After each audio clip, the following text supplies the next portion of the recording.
March 14ರಂದು ರಾಜ್ಯದಲ್ಲಿ budget ಅಧಿವೇಶನ ನಡೆಯಲಿದೆ. ಹೀಗಾಗಿ ಪೂರ್ವಭಾವಿ ಸಭೆಯನ್ನು ನಡೆಸಲಾಗುತ್ತೆ. ಇವತ್ತು ಸಭೆಯಲ್ಲಿ ಇಲಾಖೆಗಳ ಪ್ರಗತಿ ಪರಿಶೀಲನೆ ಮಾಡಲಾಗುತ್ತೆ. ಗೃಹ ಕಚೇರಿ ಕೃಷ್ಣಾದಲ್ಲಿ 11 ಗಂಟೆಯಿಂದ ಪ್ರಗತಿ ಪರಿಶೀಲನೆ ಸಭೆ ನಡೆಯಲಿದೆ. ನಾಳೆಯಿಂದ ಬಜೆಟ್ ಕಾರ್ಯಕ್ರಮಗಳು, ಯೋಜನೆಗಳ ಚರ್ಚೆ ನಡೆಯಲಿದೆ. ಯೋಜನೆಗಳ ಬಗ್ಗೆ ಮುಖ್ಯಮಂತ್ರಿ ಸಿದ್ದರಾಮಯ್ಯನವರು ಚರ್ಚೆಯನ್ನು ನಡೆಸುತ್ತಾರೆ. ಇಲಾಖಾವಾರು ಸಚಿವರು ಹಾಗೆಯೇ ಅಪರ ಮುಖ್ಯ ಕಾರ್ಯದರ್ಶಿ, ಪ್ರಧಾನ ಕಾರ್ಯದರ್ಶಿ, ಅಭಿವೃದ್ಧಿ ಆಯುಕ್ತರು ಹೀಗೆ ಅಧಿಕಾರಿಗಳ ಜೊತೆಯಲ್ಲಿ ಮುಖ್ಯಮಂತ್ರಿಗಳು ಸಭೆಯನ್ನು ನಡೆಸಲಿದ್ದಾರೆ ಎನ್ನುವಂಥದ್ದು ಗೊತ್ತಾಗ್ತಾ ಇದೆ. ಇಲಾಖೆಯ ಹಿರಿಯ ಅಧಿಕಾರಿಗಳು ಸಭೆಯಲ್ಲಿ ಭಾಗಿಯಾಗಲಿದ್ದಾರೆ. ಇನ್ನೇನು ಕೆಲವೇ ಹೊತ್ತಿನಲ್ಲಿ ಈ ಮೀಟಿಂಗ್ ಪ್ರಾರಂಭ ಆಗುತ್ತೆ. ಬೆಳಗ್ಗೆ 11 ಗಂಟೆಗೆ ಸಮಯ ನಿಗದಿ ಮಾಡಲಾಗಿದೆ ಪ್ರಗತಿ ಪರಿಶೀಲನೆ ಸಭೆಗಾಗಿ. ಇವತ್ತು ನೋಂದಣಿ ಮತ್ತು ಮುದ್ರಾಂಕ ಇಲಾಖೆಯ ಅಧಿಕಾರಿಗಳ ಜೊತೆಯಲ್ಲಿ ಮುಖ್ಯಮಂತ್ರಿ ಸಿದ್ದರಾಮಯ್ಯನವರು ಚರ್ಚೆಯನ್ನು ಮಾಡೋರಿದ್ದಾರೆ. ಮಂಗಳವಾರ ಸಮಾಜ ಕಲ್ಯಾಣ ಇಲಾಖೆ, ಆರೋಗ್ಯ ಇಲಾಖೆ, ಬುಧವಾರ ಆಹಾರ ಉನ್ನತ ಶಿಕ್ಷಣ ಇಲಾಖೆ, ಗುರುವಾರ ವೈದ್ಯಕೀಯ ಶಿಕ್ಷಣ ಇಲಾಖೆ ಹಾಗೆಯೇ ಮಹಿಳಾ ಮತ್ತು ಮಕ್ಕಳ ಕಲ್ಯಾಣ ಇಲಾಖೆಗಳ ಪ್ರಗತಿ, ಹೊಸ ಯೋಜನೆಗಳ ಬಗ್ಗೆ ಚರ್ಚೆಯನ್ನು ಮುಖ್ಯಮಂತ್ರಿ ಸಿದ್ದರಾಮಯ್ಯನವರು ನಡೆಸಲಿದ್ದಾರೆ ಎನ್ನುವಂಥದ್ದು ಗೊತ್ತಾಗ್ತಾ ಇದೆ. ಆದರೆ ಇವತ್ತು ಆಗ್ತಾ ಇರುವಂಥದ್ದು ನೋಂದಣಿ ಮತ್ತು ಮುದ್ರಾಂಕ ಇಲಾಖೆಯ ಅಧಿಕಾರಿಗಳ ಜೊತೆಯಲ್ಲಿ ಚರ್ಚೆ. ಯೋಜನೆಗಳ ಬಗ್ಗೆ ಪರಿಶೀಲನೆ ಮಾಡ್ತಾರೆ. ಯಾವೆಲ್ಲ ಅಭಿವೃದ್ಧಿ ಯೋಜನೆಗಳನ್ನು ಜಾರಿಗೆ ಮಾಡಬೇಕು, ಈ ಹಿಂದೆ ಜಾರಿ ಮಾಡಿರುವಂಥ ಯೋಜನೆಗಳು ಎಷ್ಟರ ಮಟ್ಟಿಗೆ ಯಶಸ್ಸು ಕಂಡಿದೆ, ಇದ್ರ ಬಗ್ಗೆಯೂ ಕೂಡ ಮಾಹಿತಿಯನ್ನು ಅಧಿಕಾರಿಗಳಿಂದ ಮುಖ್ಯಮಂತ್ರಿಗಳು ಕಲೆ ಹಾಕಲಿದ್ದಾರೆ ಎನ್ನುವಂಥದ್ದು ಗೊತ್ತಾಗಿದೆ.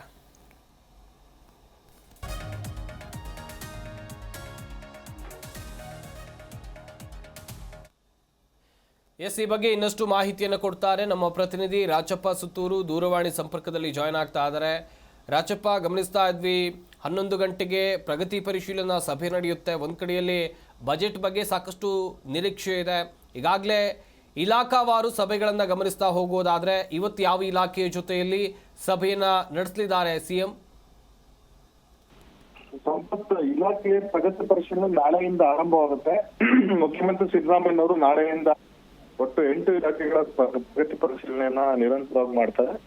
ಮತ್ತೆ ಇವತ್ತು ಸಂಜೆ ನೋಂದಣಿ ಮತ್ತು ಮುದ್ರಾಂಕ ಇಲಾಖೆ ಅಧಿಕಾರಿಗಳು ಚರ್ಚೆ ನಡೆಸ್ತಾರೆ. ಇದು ಪ್ರಗತಿ ಪರಿಶೀಲನೆ ಅಲ್ಲ, ಇರುವಂತ ಕೆಲವು ವಿಷಯಗಳ ಬಗ್ಗೆ ಒಂದಷ್ಟು ಚರ್ಚೆ ನಡೆಸಿ ತೀರ್ಮಾನವನ್ನು ಕೈಗೊಳ್ಳುವಂತ ಸಾಧ್ಯತೆ ಇದೆ ಅಂತ. ನೋಂದಣಿ ಮತ್ತು ಮುದ್ರಾಂಕ ಇಲಾಖೆಯಿಂದ ಸಂಪಾದಿತ ಆದಾಯ ಬಹುತೇಕ ಕುಂಠಿತವಾಗಿದೆ, ಬೇರೆ ಬೇರೆ ಕಾರಣಗಳಿಗೋಸ್ಕರ ಅಂತ ಅನ್ನೋದು. ಸರ್ವರ್ ಡೌನ್ ಇರ್ಬೋದು, ಮತ್ತು ಈ ಖಾತೆ ಮಾಡ್ಬೇಕು ಅನ್ನೋ ಕಾರಣಕ್ಕೋಸ್ಕರ ಇರ್ಬೋದು, ಮತ್ತು ಆಸ್ತಿ ನೋಂದಣಿ ಪ್ರಕರಣಗಳಿಗೆ ಬೇರೆ ಬೇರೆ ಗೊಂದಲಗಳಿಂದಾಗಿ ಕಳೆದ 2 ತಿಂಗಳಿಂದಾಗಿ ನೋಂದಣಿ ಪ್ರಕ್ರಿಯೆ ಕಡಿಮೆ ಆಗಿದೆ. ಮತ್ತು ವಿಶೇಷ ಅಂತಂದ್ರೆ ಧನುರ್ಮಾಸ ಆರಂಭವಾದ ನಂತರ, ಇನ್ನು ಈ ಒಂದು ಕಾರ್ತಿಕ ಮಾಸ ಮುಗಿದ ನಂತರ ಆಸ್ತಿನ ಕೊಂಡುಕೊಳ್ಳಿರ್ಬೋದು, ಖರೀದಿ ಇರ್ಬೋದು ಅಥವಾ ಮಾರಾಟ ಪ್ರಕ್ರಿಯೆ ಬಹುತೇಕ ಕಡಿಮೆ ಆಗತ್ತೆ. ಆ ಒಂದು ಕಾರಣ ಇರ್ಬೋದು ಅನ್ನೋದು. ಆ ಒಂದು ಹಿನ್ನೆಲೆಯಲ್ಲಿ ಮುಖ್ಯಮಂತ್ರಿಗಳು ಇಂದು ಸಂಜೆ 4 ಗಂಟೆಗೆ ನೋಂದಣಿ ಮತ್ತು ಮುದ್ರಾಂಕ ಇಲಾಖೆ ಅಧಿಕಾರಿಗಳ ಜೊತೆ ಪ್ರಗತಿ ಪರಿಶೀಲನೆ ನಡೆಸ್ತಾರೆ.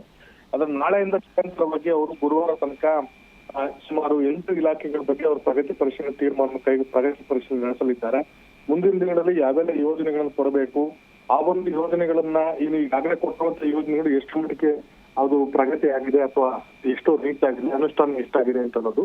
ಮತ್ತೆ ಕಳೆದ ಬಜೆಟ್ ಅನುದಾನ ಕಳೆದ ಬಜೆಟ್ ಮಂಡಿಸಿದ್ರು 24-25 ಬಜೆಟ್ ಅಲ್ಲಿ ಇನ್ನೂ ಕೇವಲ 55% ಅನ್ನು ಸುಮ್ಮನೆ ಇನ್ನೂ ಸಹ 50% ಅಷ್ಟು ಇಂಪ್ಲಿಮೆಂಟ್ ಆಗಿದೆ, 50% ಇಂಪ್ಲಿಮೆಂಟ್ ಆಗಿಲ್ಲ. ಇನ್ನು ಉಳಿದಂತಹ ಕೇವಲ 3 ತಿಂಗಳು, ಜನವರಿ, ಫೆಬ್ರವರಿ ಮತ್ತು ಮಾರ್ಚ್ ಎಂಡಕ್ಕೆ ತ್ರೈಮಾಸಿಕ ಮಾರ್ಚ್ ಎಂಡಕ್ಕೆ 3 ತಿಂಗಳ ಅವಧಿ ಮುಗಿಯುತ್ತೆ, ಅಥವಾ ಮೊದಲ 24-25 ಬಜೆಟ್ ನ ಅವಧಿ ಮುಕ್ತಾಯ ಆಗುತ್ತೆ. ಅಷ್ಟು ಒಳಗಾಗಿ ಉಳಿದಂತ ಶೇಕಡ 50% ಅನುದಾನವನ್ನು ಖರ್ಚು ಮಾಡಬೇಕಂತೆ. ಸುಮಾರು 3 ಲಕ್ಷದ 70,000 ಕೋಟಿ ರೂಪಾಯಿ ಬಜೆಟ್ ನ ಮಂಡಿಸಿದ್ರೆ ಅದರಲ್ಲಿ ಕೇವಲ 1 ಲಕ್ಷ ರೂಪಾಯಿ ಮಾತ್ರ ಖರ್ಚಾಗಿದೆ, ಅದನ್ನು ಸಹ ಬಾಕಿ ಉಳ್ಕೊಂಡಿದೆ. ಹೀಗಾಗಿ ಇಲಾಖೆಗಳ ಪ್ರಗತಿ ಪರಿಶೀಲನೆ ಮಾಡೋದ್ರಲ್ಲಿ ಏನೆಲ್ಲ ತಾಂತ್ರಿಕ ಅಂಶಗಳಿದೆ, ಬಜೆಟ್ ವಿಶೇಷ ಯಾವ್ದಕ್ಕೆಲ್ಲ ಅನುದಾನ ಹೊಂದಾಣಿಕೆ ಆಗಿದೆ, ಯಾವ ಯೋಜನೆಗಳು ಬಾಕಿ ಇದೆ ಮತ್ತು ಯಾವ ಯೋಜನೆ ಮಾಡಬೇಕಾಗತ್ತೆ ಮತ್ತು ಎಲ್ಲಿಂದ ಹಣವನ್ನ ಹೊಂದಾಣಿಕೆ ಮಾಡಬೇಕು ಅಂತ ಪ್ರಗತಿ ಪರಿಶೀಲನೆ ಅಂತ ಸಿದ್ದರಾಮಯ್ಯ ಸಿಎಂ ಅವರು ನಡೆಸಲಿದ್ದಾರೆ. ಮತ್ತು ಇಲಾಖೆ ಸಚಿವರು, ಪ್ರಧಾನ ಕಾರ್ಯದರ್ಶಿಗಳು, ಅಪರ ಮುಖ್ಯ ಕಾರ್ಯದರ್ಶಿಗಳು ಈ ಒಂದು ಸಭೆಯಲ್ಲಿ ಭಾಗವಹಿಸ್ತಾರೆ.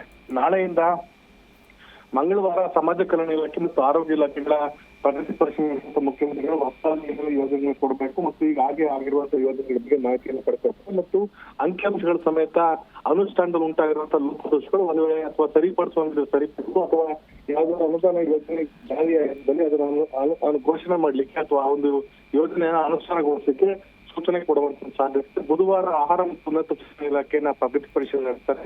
ಗುರುವಾರ ವೈದ್ಯಕೀಯ ಶಿಕ್ಷಣ ಹಾಗೂ ಮಹಿಳಾ ಮತ್ತು ಮಕ್ಕಳ ಕಲ್ಯಾಣ ಇಲಾಖೆಗಳ ಪ್ರಗತಿಯನ್ನು ಪರಿಶೀಲನೆ ನಡೆಸ್ತಾರೆ.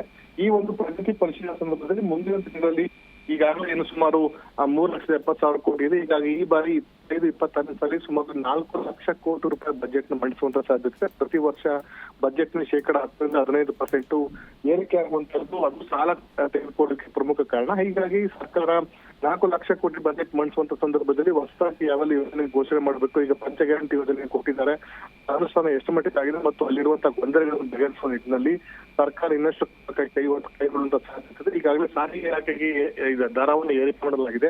ಮುಂದಿನ ದಿನಗಳಲ್ಲಿ ಪೆಟ್ರೋಲ್ ಮತ್ತು ಡೀಸೆಲ್ ನ ಸೆಸ್ನ ಏರಿಕೆ ಮಾಡ್ಬೇಕಾ ಅಥವಾ ಕಡಿಮೆ ಮಾಡ್ಬೇಕಾ ಅನ್ನೋದ್ ಬಗ್ಗೆ ಇರ್ಬೋದು, ಮತ್ತು ಬೇರೆ ಬೇರೆ ಯೋಜನೆಗಳಿಗೆ ಎಷ್ಟು ಅನುದಾನ ಹೊಂದಾಣಿಕೆ ಮಾಡಬೇಕು, ಆದಾಯ ಮೂಲ ಏನು, ಕೇಂದ್ರ ಸರ್ಕಾರ ಈ ಬಾರಿ ಬಜೆಟ್ ನಲ್ಲಿ ಯಾವೆಲ್ಲ ಯೋಜನೆಗಳನ್ನು ರಾಜ್ಯ ಸರ್ಕಾರ ಕೊಡುತ್ತೆ ಅದನ್ನು ನಾವು ಯಾವ್ದನ್ನ ಅಳವಡಿಸ್ಕೋಬೇಕು, ಮತ್ತು ಕೇಂದ್ರ ಸರ್ಕಾರದ ಯೋಜನೆಗಳ ಕೇಂದ್ರ ಪುರಸ್ಕೃತ ಯೋಜನೆಗಳಿಗೆ ಸರ್ಕಾರ ಮ್ಯಾಚಿಂಗ್ ಗ್ರಾಂಟ್ ಕೊಡಬೇಕಾಗುತ್ತೆ. ಸ್ಟೇಟ್ ಗವರ್ಮೆಂಟ್ ಕೆಲವು ಯೋಜನೆಗಳಿಗೆ ಕೇಂದ್ರ ಸರ್ಕಾರ 50% ಕೊಡುತ್ತೆ, ಕೆಲವಕ್ಕೆ 75% ಕೊಡುತ್ತೆ. ಹಾಗಾಗಿ ಮ್ಯಾಚಿಂಗ್ ಗ್ರಾಂಟ್ ಕೊಡ್ಬೇಕಾಗತ್ತೆ.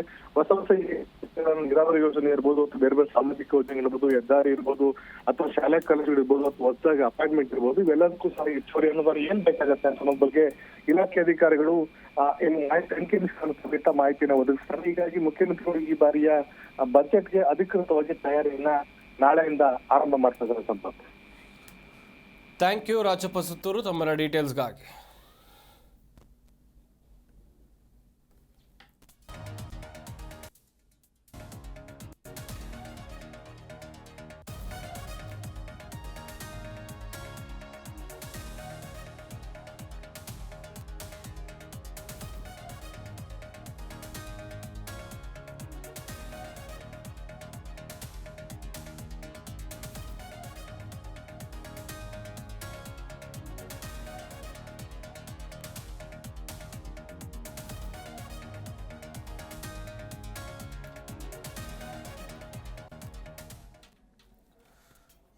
ಮಾರ್ಚ್ 14ರಂದು ರಾಜ್ಯ ಬಜೆಟ್ ಮಂಡನೆ ಹಿನ್ನೆಲೆಯಲ್ಲಿ ಇಂದಿನಿಂದ ಬಜೆಟ್ ಪೂರ್ವಭಾವಿ ಪರಿಶೀಲನಾ ಸಭೆಯನ್ನು ನಡೆಸಲಾಗುತ್ತೆ ಎನ್ನುವಂಥದ್ದು ಗೊತ್ತಾಗ್ತಾ ಇದೆ. ಸಭೆಯಲ್ಲಿ ಇಲಾಖೆಯ ಪ್ರಗತಿ ಪರಿಶೀಲನೆ ಕುರಿತಂತೆ ಮುಖ್ಯಮಂತ್ರಿ ಸಿದ್ದರಾಮಯ್ಯನವರು ಇಲಾಖಾವಾರು ಮಾಹಿತಿಯನ್ನು ಪಡೆದುಕೊಳ್ಳಲಿದ್ದಾರೆ.